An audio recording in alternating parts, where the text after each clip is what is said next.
So y'all know Heather from No Contingencies. Today she's in doing Market Monday with me. We go so deep on initiation fees.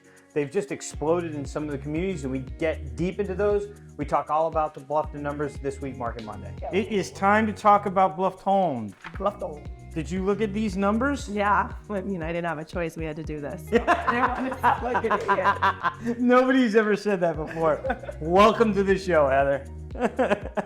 So inventory this week, we brought 18 properties on the market. By comparison, this same week last year, inventory was really low last year. Yeah. This week last year, 35, almost half. Yeah. Right? Yeah. Inventory is super duper low. And we were griping about that then. Yeah. Now we got half to work with. Yeah. So half of the inventory, and we're selling more than we're bringing on the market. That means prices are going to go up. The numbers don't lie. You can't argue with facts and numbers. So the first article this week is where the most homes are being built in the United States. South Carolina ranks 4. Yeah. And man, Bluffton is just so much building going on Bluffton, isn't there? It's exploded. Do you see, we've read articles where we've talked about articles on previous shows where the clickbait is building is slowing down. Yeah. Do you see construction slowing down in Bluffton? Can I be honest? It depends on the construction. Okay.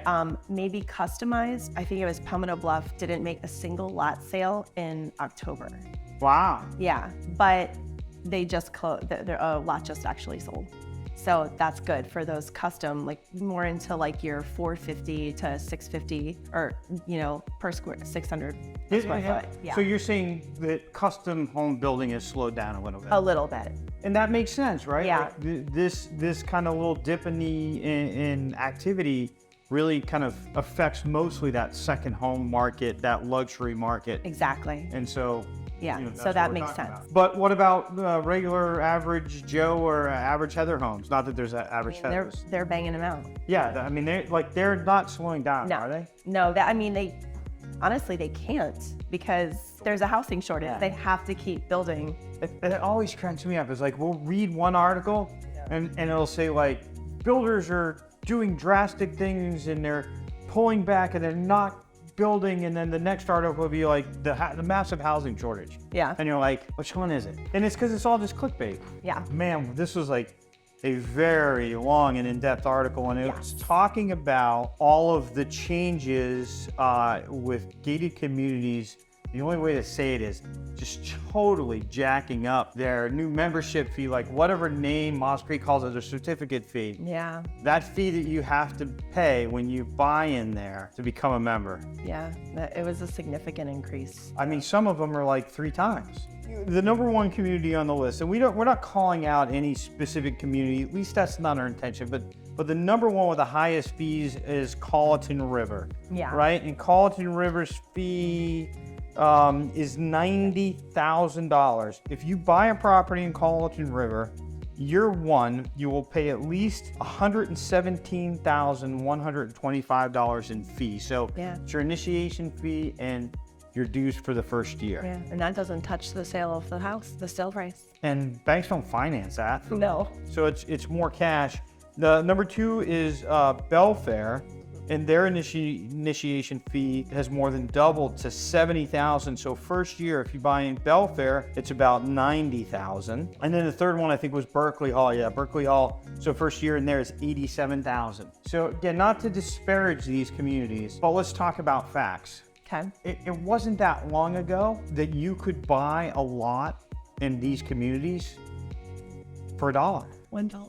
For $1, right? Yeah. And so the first question I think that you would ask yourself is like, wow, how far have they come? Yeah. That they can go from basically giving away lots. And, I have an opinion on why lots were selling for $1 in those communities. Do you? It's not an opinion. I just figured it was based on the fact that they were sort of desperate to collect those fees. So they figured, let's let the land go for $1 so that we can get those.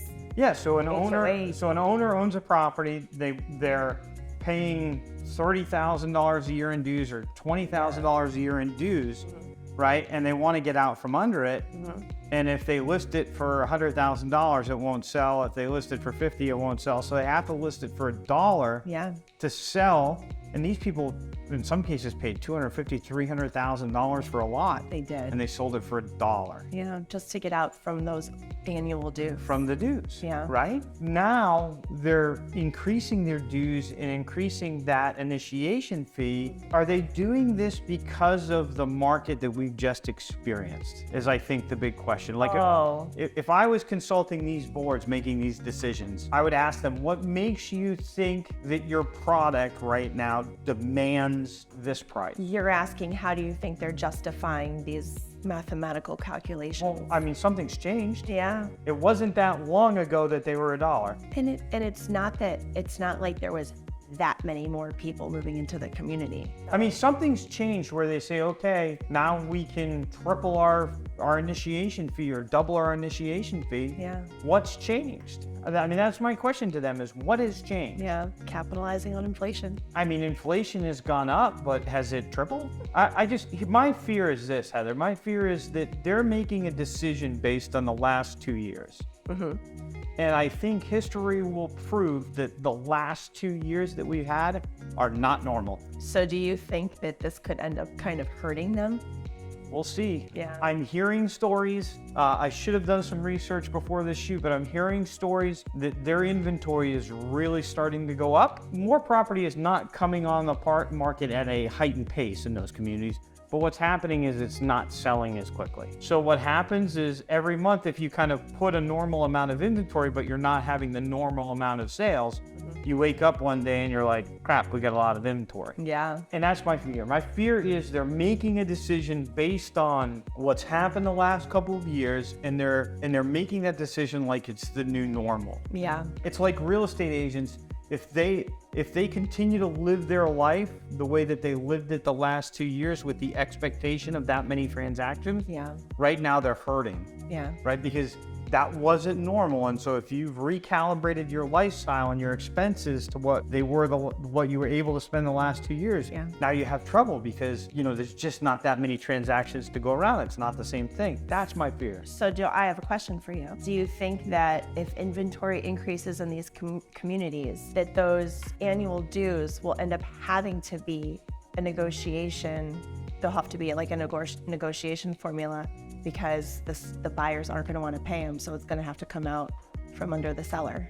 Well, I mean, there were closings that happened in those communities where they sold the lot for $1 and the seller said, I'll pay your first year's dues. Right. I mean, do you remember those? I do. So if that's what you're asking, are we going to see that again? Yeah. I think possibly. Okay. I wondered. I think it might be. I think it might be likely. That's the dues, but the initiation fee. Are you going to see that start to shift to a seller? Is the seller going to start like if they have to compete? If you want X amount of dollars for this property, then you got to cough up the initiation fee for the buyer in order for them to pay that price. Yeah, and in Colleton River, if that's $117,000. Yeah. We're going to pay attention. Yeah. We're going to pay close attention to those communities and see if their sales and their inventory is similar to the trends that we're seeing elsewhere, or whether their markets start to really soften because of some decisions that may be ill-timed. Yeah. Mailbag.